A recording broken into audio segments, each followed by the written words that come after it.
Alright, let's look at this exponential equation to prepare for Mathematics Olympiad. So first we'll see that we have 16 power to the x minus 12 power to the x equal 9 power to the x. And we will start out by making sure that x are on the same side. So we will start out by dividing by 9 power to the x. And when we do that, we get 16 power to the x divided by 9 power to the x minus 12 power to the x divided by 9 power to the x, and we get 9 power to the x divided by 9 power to the x, and this is obviously 1. So we have this equals to 1. Now if we look at the left side, we can use this rule of power. We know that if we have a power to b divided by c power to b, this is equal to a divided by c power to b. And we will use this rule on these two, and we will acknowledge that this is equal to 16 divided by 9 power to the x minus 12 divided by 9 power to the x, still equal to 1.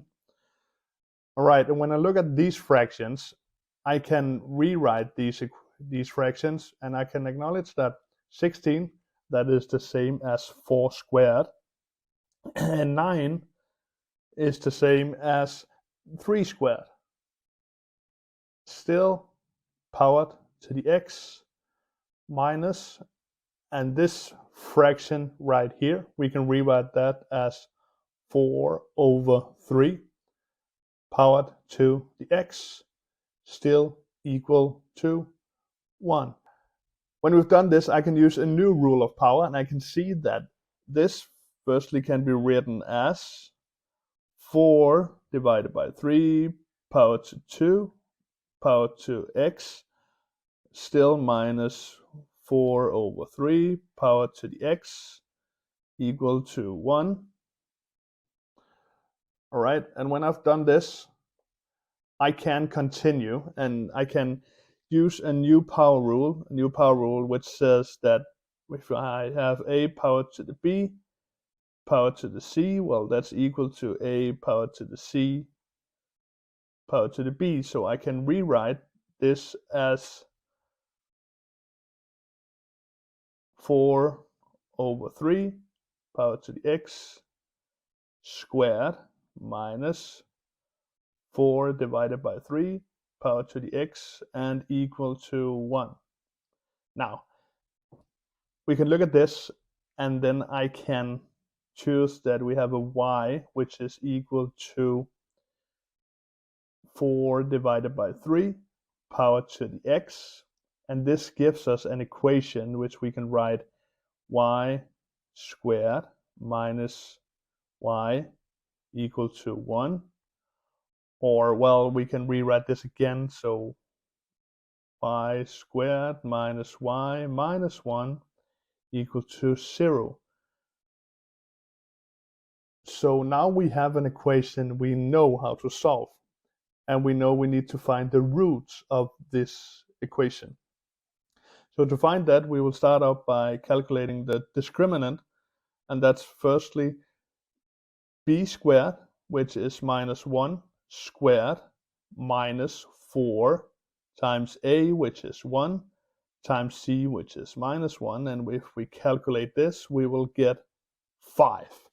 So the discriminant of this is 5, and we can insert that to the formula, so we can calculate y, which is equal to 1, because that's our minus b equals 1, plus minus square root of the discriminant, which is 5, divided by 2a, and a is 1, so this is 2.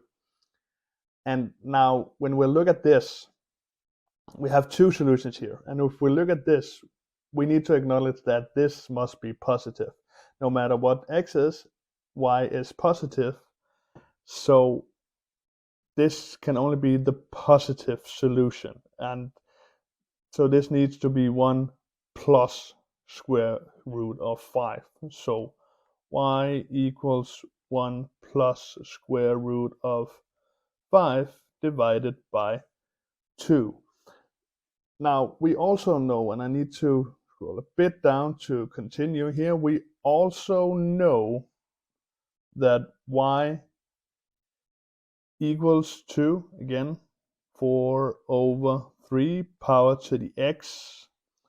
So we know that 4 over 3 power to the x equals to this. Now, 4 over 3 power to the x equal to 1 plus square root of 5 divided by 2. And when we have solved this, well, we have the solutions. So to solve this, we need to use a logarithm, and we need to use the logarithm which has base 4 over 3. So we take the logarithm on both sides. We'll go up here. So log 4 over 3 to 4 over 3 power to the x,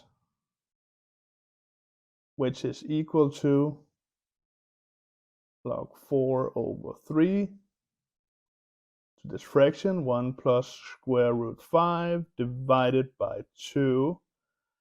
And now we have the solution, because when we have log 4 over 3 to 4 over 3 power to the x, the left side is x, and this is equal to log 4 over 3, 1 plus square root of 5 divided by 2. So this is actually the answer, and we could estimate an answer, but this is the most precise answer we can get. Thank you for watching.